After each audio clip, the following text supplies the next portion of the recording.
Game of Thrones season 1 episode 2 kings road. వింటర్ఫెల్లో కోమాలో ఉన్న బ్రాన్ వద్ద కాటలిన్ నిరంతరం కాపలాగా ఉంటుంది. కాటలిన్ అలసిపోయి నిద్రపోతుండగా ఒక హంతకుడు బ్రాన్ని చంపడానికి ప్రయత్నిస్తాడు. కానీ ఆమె మరియు బ్రాన్ యొక్క డైరవుల్ఫ్ సమ్మర్ సహాయంతో విఫలమవుతాడు. కాటలిన్ ఈ దాడి వెనుక లేనిస్టర్లు ఉన్నారని నమ్ముతూ తన అనుమానాలను పెట్టై బాలిష్కు తెలియజేయడానికి రహస్యంగా కింగ్స్ ల్యాండింగ్ కు ప్రయాణమవుతుంది. నెట్ తన కుమార్తెలు సాన్సా మరియు అరియాతో కలిసి రాబర్ట్తో కింగ్స్ ల్యాండింగ్ కు ప్రయాణమవుతాడు.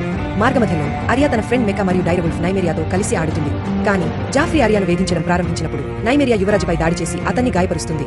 బదులు తీర్చుకోవడం నుండి తప్పించుకోవడానికి అరియా తన డైరవుల్ఫ్ ను పారిపోవడానికి బలవంతం చేస్తుంది.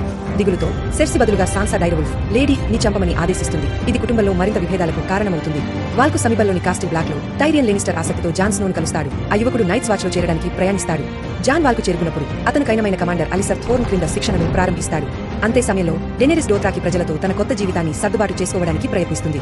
కాల్ డ్రోగో నుండి ప్రేమపూర్వకంగా అంగీకరించబడాలని కోరుకుంటూ ఆమె తన సేవకురాలు డోరియా నుండి డోథ్రాకి సంస్కృతి మరియు భాషను నేర్చుకుంటుంది.